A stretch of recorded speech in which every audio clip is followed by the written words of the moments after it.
মার্কিন প্রেসিডেন্ট হিসেবে দ্বিতীয় মেয়াদে ক্ষমতায় আসার পর থেকেই নানান বিতর্কিত কর্মকাণ্ডে ইউরোপের সঙ্গে দূরত্ব বাড়িয়েছেন ডোনাল্ড ট্রাম্প। কখনো একতরফা শুল্ক আরোপ, আবার কখনো গ্রিনল্যান্ড দখলের হুঁশিয়ারি দিয়ে ইউরোপীয় মিত্রদের আস্থা হারিয়েছেন তিনি।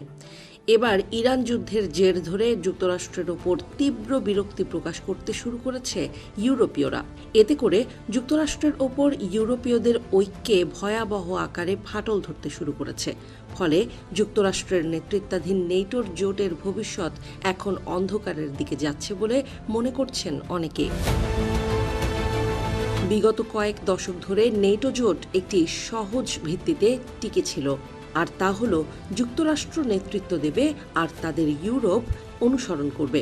এমনকি যদি কোনো মতবিরোধও থাকে, তবুও নেটোর এই কাঠামোটি টিকে থাকবে, কারণ ইউরোপীয়রা বিশ্বাস করত যে যুক্তরাষ্ট্রের শ্রেষ্ঠত্ব রক্ষা করা মানেই তাদের নিজস্ব নিরাপত্তা রক্ষা করা।